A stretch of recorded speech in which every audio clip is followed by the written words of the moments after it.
agradecerte a los organizadores, a los senadores nacionales que también están en este encuentro.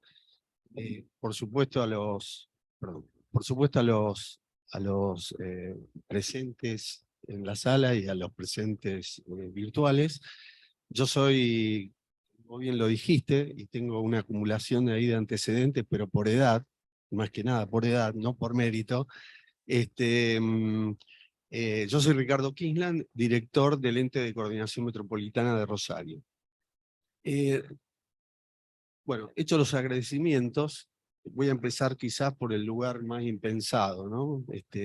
La verdad que no lo tenía previsto, pero me disparó una idea, mientras estaba sentado ahí, ver este cuadro que yo tengo acá atrás, ¿no? Donde están, probablemente es una escena de la Revolución de Mayo, están los gestores de la Revolución de Mayo, que de alguna manera uno podría decir representan lo institucional.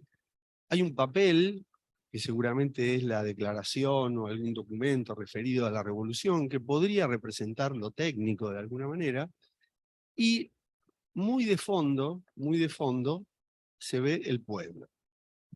Es decir, más allá de lo que representa el cuadro, me interesaba un poco la cuestión formal del cuadro, ¿no? Cómo en estas cuestiones metropolitanas hay una trilogía que, que está antes que nada, digamos, en la voluntad previa de gestar lo metropolitano, que es obviamente lo institucional, y con eso lo financiero, lo técnico, porque lo técnico es en definitiva lo que va brindando a cada paso el conocimiento, el diagnóstico, el asesoramiento y demás para que se tomen las decisiones políticas, y por supuesto la participación popular, ¿no?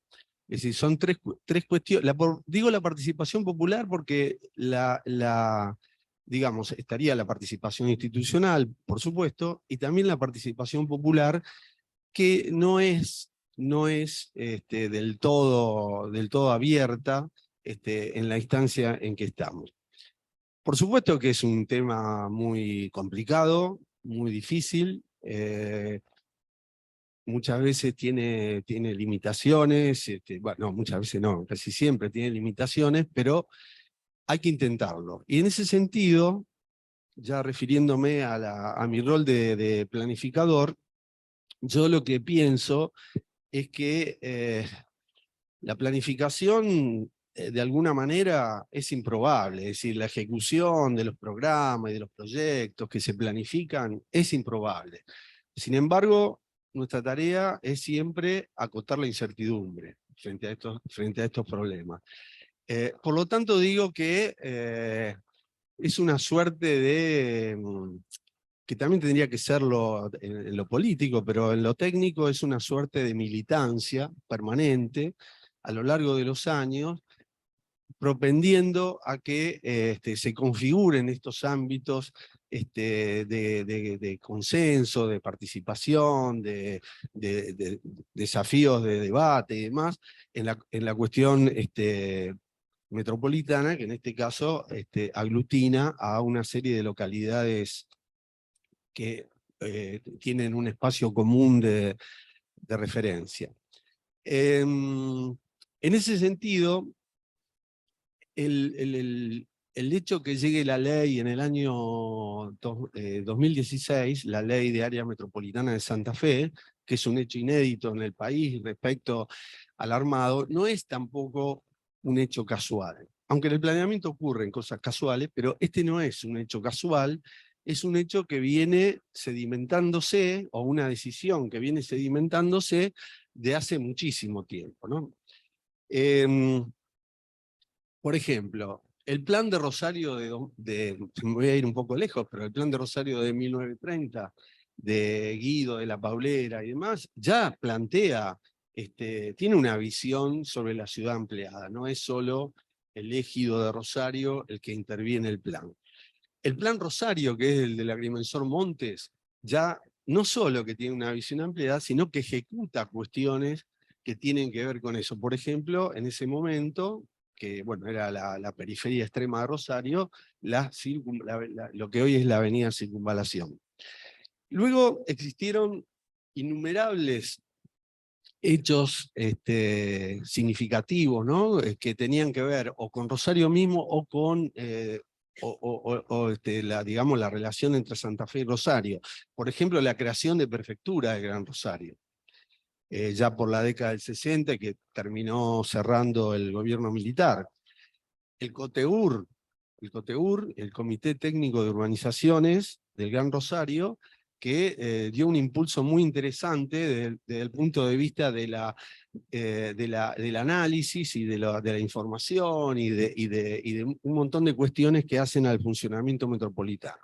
Luego ya vinieron temas como el GAU, los créditos de grande aglomerado urbano para las áreas metropolitanas, donde allí, bueno, independientemente de que de mi punto de vista eso no se usó como debía ser, pero había una idea de justamente articular localidades vecinas y sobre todo Rosario. Luego que me tocó participar y donde nosotros presentamos en ese momento un anteproyecto de ley de creación de ámbitos metropolitanos en Santa Fe, es la Oficina de Asuntos Metropolitanos en el 2004-2005, que era una ley que tenía muchas limitaciones respecto a la que salió después, pero tenía algunas cosas interesantes. Por ejemplo, las cosas interesantes que tenía era que creaba la posibilidad de la progresividad, o introducía la posibilidad de progresividad en la configuración metropolitana. Eso se podía, es decir, hacia grandes rasgos se podía pasar de la asociación y coordinación entre 2 o 3 municipios a la creación de los entes de coordinación metropolitana, que de alguna manera eran el ámbito de aplicación, o mejor dicho, regían sobre el ámbito de aplicación del área metropolitana, y se podía llegar, en relación con lo que establece la ley respecto a la creación de regiones, a la región metropolitana. A veces solamente una provincia, a veces, como podría ser el caso acá de Santa Fe, Paraná, o el caso de Rosario, Victoria, por ejemplo, podrían involucrar 2 provincias diferentes. Entonces, esa serie de estadios me parece que le da una gradualidad que era diferente a pensar que primero se creaba el mecanismo, el instrumento burocrático, como podría ser un ente o algo así, para después generar lo metropolitano. Bueno, después hubo otras cosas, como los últimos planes urbanos de Rosario, donde también había una mirada sobre el área de implicación, no solo sobre el área de aplicación, y el Plan Estratégico Metropolitano de la provincia, que también plantea algunas cuestiones respecto a lo metropolitano. Hasta que todo esto, digamos, previo, hasta que en el 2011 se crea la unidad de gestión, creo que es de actuación y gestión, que se llama Metropolitana, ¿no? Que es un poquito anterior a la creación del ente. El ente se crea en 2011 y Metropolitana empieza su actuación en fines del 2010, sobre todo con lo que tiene que ver, lo que decía Mirta, quizá un poco más flexible, más rápido, digamos, conducente a lo que se quería, a los datos que se querían, pero como una especie de observatorio metropolitano primero, y después una elucubración respecto a los programas, a los proyectos, y sobre todo a los instrumentos de actuación. En el 2011 se crea el ente de coordinación, en el 2016 se crea el ente de coordinación metropolitana, que digamos que surge por la ley, pero que ya tiene un antecedente que es Metropolitana desde el punto de vista técnico, y un convenio que se había firmado cuando, me parece, cuando el intendente Lichi pasa a tener la senaduría provincial, un convenio que se había firmado entre 7 localidades y 9 comunas. Entonces, en el 2016, cuando se llega a la instancia de la ley, ya eso tiene un estatuto y se invierte el circuito, digamos, ¿no? No es que surge el ente y después se define el estatuto y la conformación, sino que al revés, digamos, existe el convenio, a partir del convenio existe un estatuto de funcionamiento y existe Metropolitana, que era como de alguna manera lo que hoy es la estructura técnica del ECOM. En el 2011, bueno, se aprueba la ley, se incorporan algunos municipios. Ustedes saben que por ley el ECOM es, tiene personería.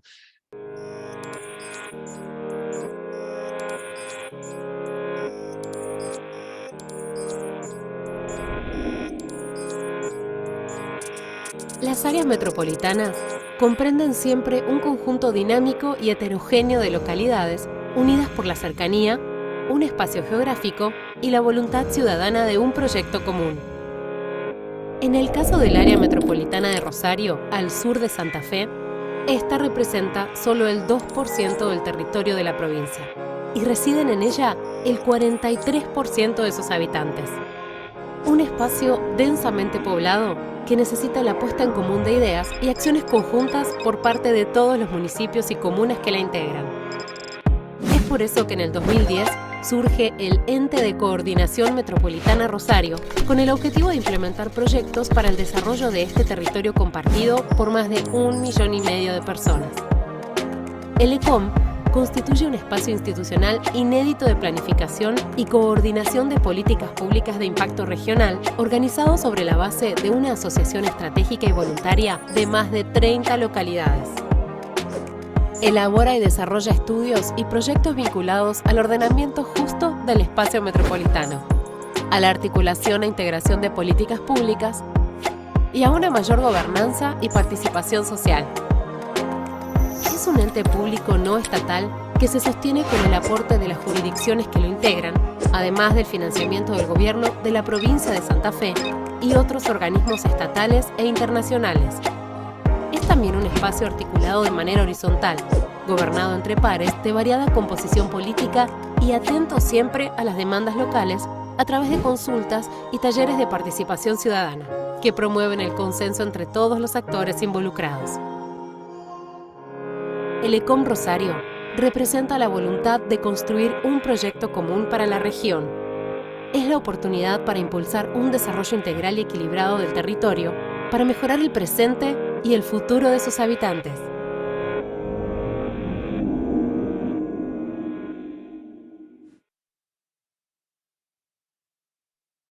Bien, creo que la agenda que te habíamos planteado de preguntas está bastante desarrollada y me quedo con con el objetivo enunciado explícitamente en el video, que es el enfoque desde el proyecto. ¿Sí? Hay una voluntad de tener una visión y de construcción proyectual. En ese sentido, los proyectos se enfrentan muchas veces con la delimitación del área metropolitana, o sea, el objeto de intervención, porque muchas veces esos proyectos estructurantes y estratégicos trascienden esas áreas y en general conectan regiones metropolitanas entre sí. Entonces me parece que para lo que viene del proceso sería bueno que con tu experiencia nos puedas dar alguna idea de lo que pensás respecto a la aproximación de delimitación de las áreas.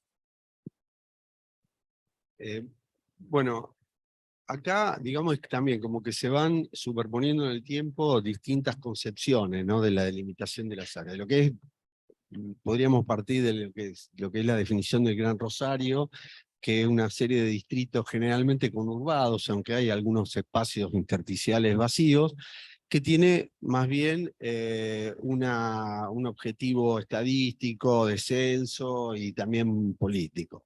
Ese fue el punto de partida para entender el tema metropolitano en Rosario. Luego se agrega, ya con la experiencia de prefectura y sobre todo del COTEUR, es decir, una unidad espacial, que acá se mencionó la concepción, una unidad espacial con una serie de localidades que interactúan y se interrelacionan entre sí, ¿no? Entonces empieza a valer ya ahí el tema de la distancia, la velocidad, un poco como dice Miles Davis en Estados Unidos, etc.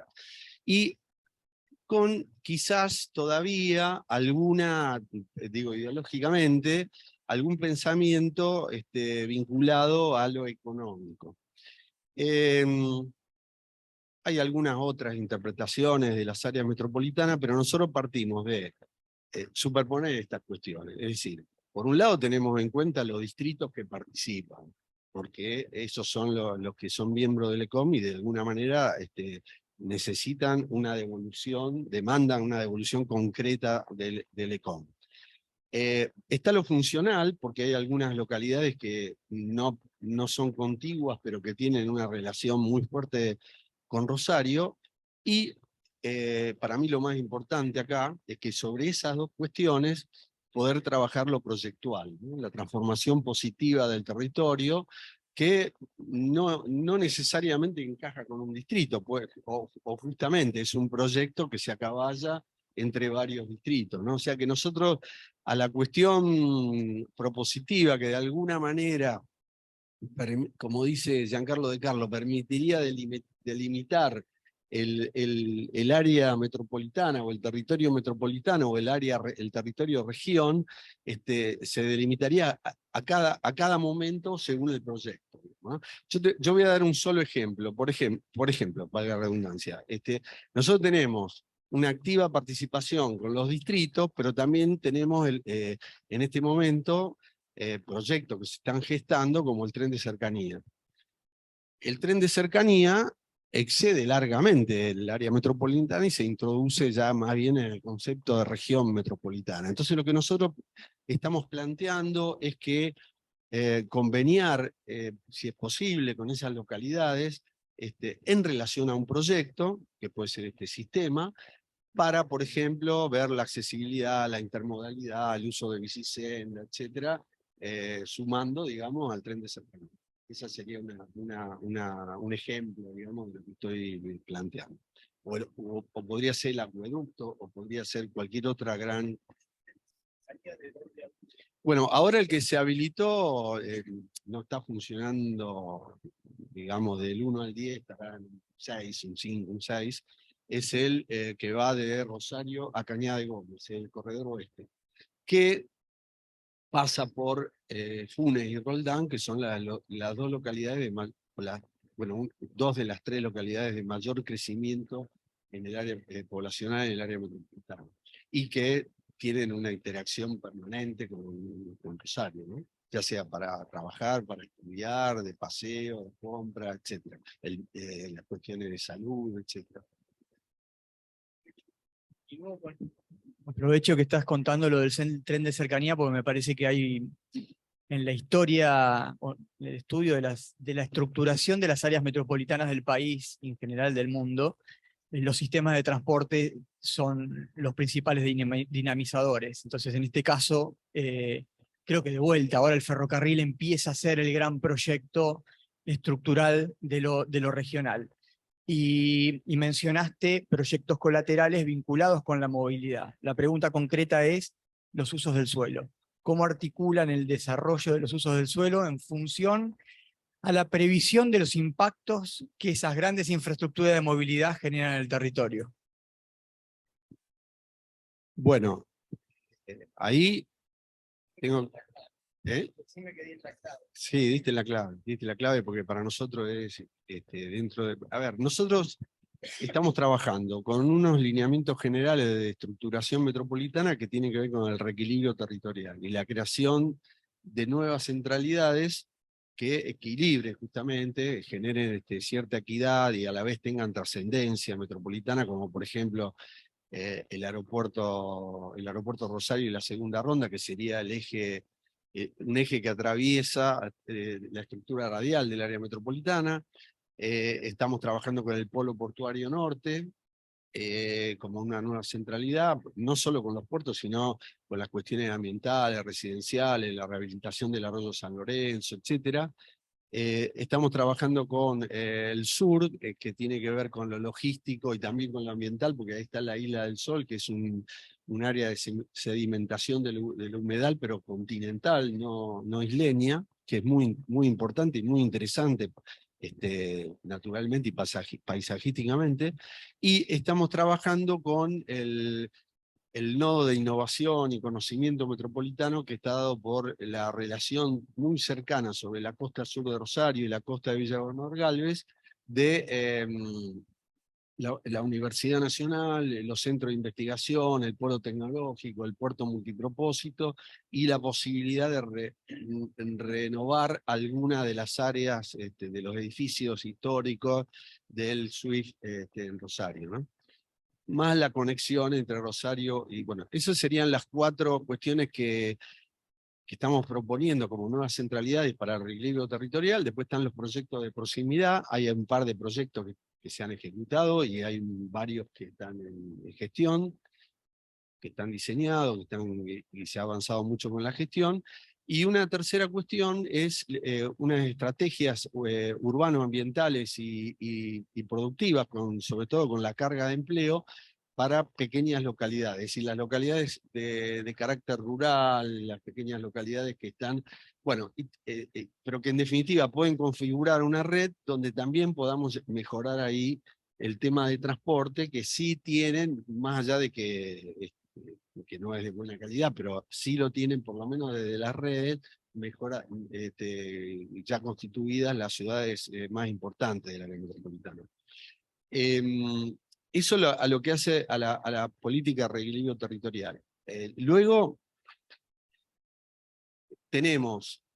sintetizamos en 4 grandes políticas, que es suelo, urbanización y vivienda, es una, infraestructura, que ahí vinculamos lo de soportes y lo que sería lo vial, lo de saneamiento, y también lo productivo en lo que hace a los enclaves económicos más importantes, ¿no? A la industria desperdigada por el territorio.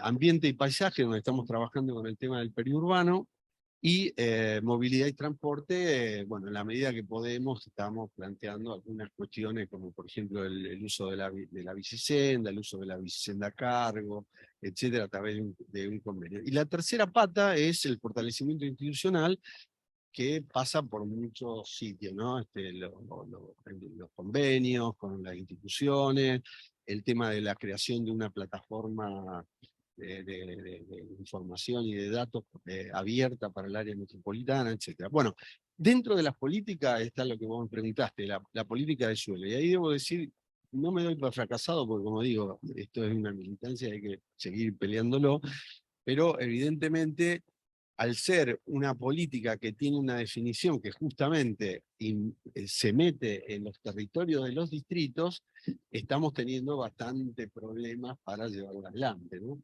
Y bueno, ahí está justamente vinculado a lo que decía Iparraguirre respecto a Ludueña, Arroyo Ludueña. Por ejemplo, el que presenta una demanda al ECOM y a la provincia, nosotros hay que aclarar que no tenemos ninguna potestad administrativa ni ejecutiva. Simplemente asesoramos, coordinamos, planificamos y eventualmente conseguimos los recursos para que se haga un proyecto y podés sumarle que a lo mejor podemos participar en el diseño del proyecto. Pero no tenemos ninguna capacidad de poder de policía sobre eso, ¿no? Y ocurre que en todo el margen del arroyo se ha urbanizado terriblemente con barrios cerrados y otro tipo de urbanizaciones, se ha generado un parque industrial, hay un shopping, etcétera, que justamente, hay que decirlo, la persona que presenta la demanda es la que fue gestora de todo eso. Entonces, digamos, vamos a suponer que esto pasa no por maldad, sino por ignorancia, ¿no? Pero la política del suelo para nosotros es un hecho fundamental, la clasificación de suelo. Nosotros ahora estuvimos trabajando con Damaris Pachotti, que es senadora diputada provincial, que presentó un proyecto de ley de ordenamiento territorial de la provincia de Santa Fe, donde planteamos cómo es el área urbanizable, cómo es el área urbana, cómo es el área urbanizable, cuál es el suelo especial, cuál es el suelo de infraestructura, cuál es el suelo ambiental, sobre todo en lo urbanizado, para que tengas una idea, y que esto permite las urbanizaciones con una rentabilidad inmobiliaria, la búsqueda de rentabilidad inmobiliaria como toda cuestión, es decir, se produce una dispersión y una fragmentación en el territorio que, por ejemplo, el área urbanizable puede llegar a ser 2 veces la superficie del área efectivamente urbanizada y que tiene baja densidad. La superficie efectivamente urbanizada en un pueblo, en una localidad, capaz que llevó 200 años de configurarse. Entonces, ¿cuántos años va a llegar con los estándares que propone la Naciones Unidas, 50, 60 habitantes por hectárea bruta, para que los servicios sean sustentables, el mantenimiento sea sustentable, etcétera, o el transporte? ¿Cuántos años va a llegar para ocupar esa urbanización? Entonces es una necesidad que surge fundamentalmente del tema, sí, bueno, que surge desde el punto de vista de la renta del suelo.